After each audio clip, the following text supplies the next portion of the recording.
Hello student, welcome to my channel science by Sumati. अभी हमने अपने प्रीवियस वीडियो में distance, displacement, speed, velocity, average velocity को पढ़ के समझ के आए हैं। Today we will discuss about a new term acceleration. Acceleration हम नॉन यूनिफॉर्म को पता चल गया कि क्या होता है। यूनिफॉर्म क्या होता है? The equal distance covered by an object in equal interval of time. और नॉन यूनिफॉर्म जो हमारा मोशन होता है वो क्या होता है? Unequal distance covered by an object in a equal interval of time.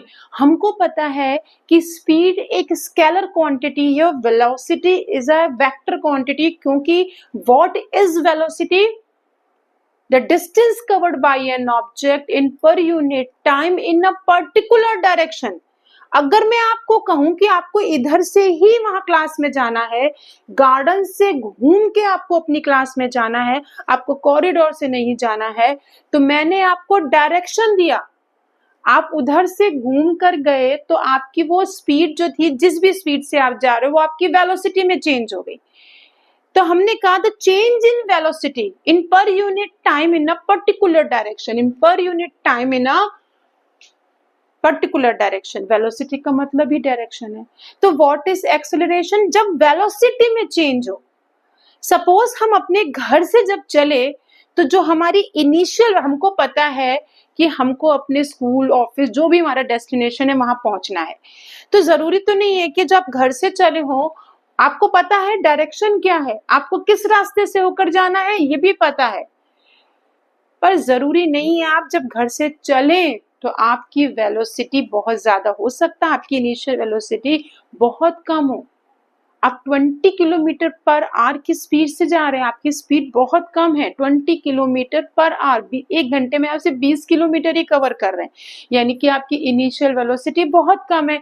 पर डेस्टिनेशन तक पहुंचते पहुंचते आपको हाईवे मिल गया, जाम नहीं मिला आपको, आप वहां पहुंचते पहुंचते जो आपकी फाइनल वेलोसिटी थी वो आपकी हो गई 45 किलोमीटर पर आवर। तो आपकी वेलोसिटी में चेंज आया। ट्रेन को ही आप देखिए, अगर ट्रेन स्टेशन पे खड़ी होती है तो जब वो स्टार्ट होती है तब उसकी इनिशियल वेलोसिटी बहुत कम होती है, पर स्टेशन आने से पहले तक उसकी स्पीड और तेज होने लगती है। धीरे धीरे जो उसकी स्पीड है वो क्या हो रही है? चेंज होती जा रही है, यानी कि the rate of change of velocity of an object with respect to time. यानी कि हम अपनी जो वेलोसिटी में चेंज देख रहे हैं वो टाइम के अकॉर्डिंग देख रहे हैं कि इस टाइम पे उसकी स्पीड ज्यादा थी, इस टाइम पे उसकी स्पीड, पर हम स्पीड नहीं बोलेंगे, वेलोसिटी बोलेंगे, क्योंकि हमारे पास डायरेक्शन है। तो the symbol of acceleration is a. Acceleration में वेलोसिटी वर्ड आ रहा है तो वो हमारी कैसी क्वांटिटी है? वेक्टर क्वांटिटी है।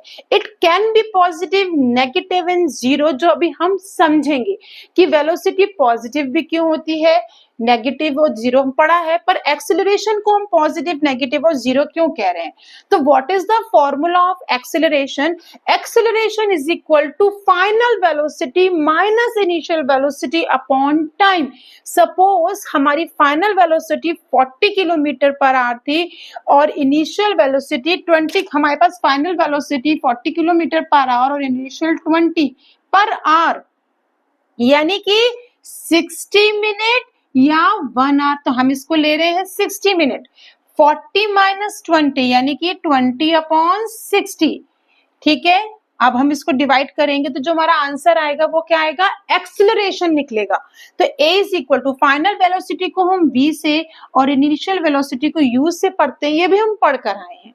तो v minus U upon T, और वेलोसिटी की हमारी क्या है यूनिट? मीटर पर सेकेंड, क्योंकि velocity is equal to displacement upon time. Displacement को हम मीटर में मेजर करते हैं, टाइम को सेकेंड में, फिर हम टाइम को सेकेंड में कर रहे हैं, तो सेकेंड ये हमारे पास 2 बार हो गया। तो ऐसा यूनिट मीटर पर सेकेंड स्क्वायर, उसकी हो गई मीटर पर second square. Is that clear? Metre पर second square, this is the definition of acceleration. The distance covered by an object, यानी कि the change in velocity with respect to time, ये हमारा acceleration. अब एक्सीलरेशन पॉजिटिव है, negative है, zero क्या है, हम अपने नेक्स्ट वीडियो में विद एग्जांपल उसको अच्छे से समझेंगे। Okay student, thank you.